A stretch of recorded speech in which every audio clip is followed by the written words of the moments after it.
Go. Assalamualaikum warahmatullahi wabarakatuh. Perkenalkan, nama saya Muhammad Syakir dari kelas 9 absen 23.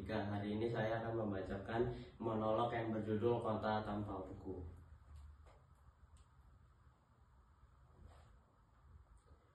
Pernahkah kau ke toko buku, perpustakaan, atau taman bacaan? Tidakkah kau merasa istimewa ketika berada di dalamnya? Di sekelilingmu ada berbagai tokoh dari dunia nyata dan hayal, tempat yang kau pernah kunjungi dan yang belum, informasi dan cerita dari masa lalu, masa kini, dan masa depan. Semua berpadu, semua berada dalam genggamanmu. Saat berada di antara buku, tidakkah kau merasa menjadi raja dan ratu? Ruang dan waktu seolah menyatu tanpa batas. Kau bisa terbang melintasi sekat negara dan melewati berbagai zaman. Kau bisa menyelam ke dalam samudra, melayang di angkasa, bercanda dengan aneka satwa, dan berkelana di tengahnya padatnya kota, juga di rimba raya. Kau tahu buku adalah jendela dunia, kunci pengetahuan dan pintu wawasan. Muhammad Hatta, sang proklamator, berkata, "Aku rela di penjara asal dengan buku, karena dengan buku aku bebas." Melalui buku, manusia terbebas dari ketidaktahuan. Tempat-tempat yang dipenuhi buku adalah harapan berkembangnya pengetahuan dan wawasan.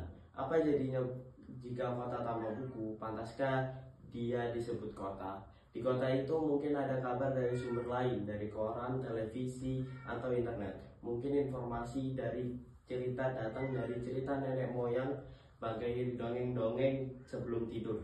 Irama warganya pun tidak ada beda, bangun pagi, bertebaran di muka bumi untuk berbagai keperluan, untuk kembali pulang siang atau sore harinya. Setelah itu mereka berangkat tidur dan memulai hari berikutnya. Semua serupa.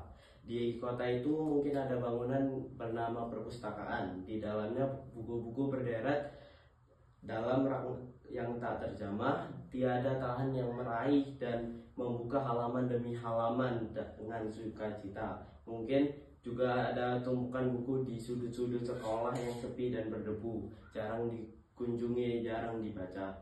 Buku-buku di sana teronggok tanpa nyawa. Bagaimana dengan kotamu? Mungkin kau tinggal di tengah kota yang megah, atau di gang sempit, di desa terpencil, atau di sisi pesisir, atau di kaki gunung. Adakah perpustakaan, taman bacaan, atau toko buku di dekat rumahmu? Jika ada, apakah tempat itu menjadi wadah berkumpulnya anak-anak dan warga, yang menjadi pusat berkembangnya wawasan dan pengetahuan, atau hanya menjadi pajangan? Maukah kau jadi orang yang menghidupkannya? Kau bisa mengunjungi dan mengajak teman-teman membaca dan berbagi cerita di sana. Jadikan tempat itu sumber kegembiraan dan pengetahuan. Jika tempat itu belum ada, maukah kamu menjadi orang yang mulai menghadirkannya?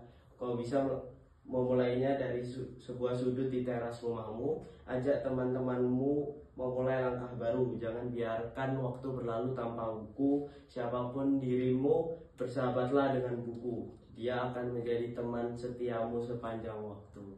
Terima kasih. Wassalamualaikum warahmatullahi wabarakatuh.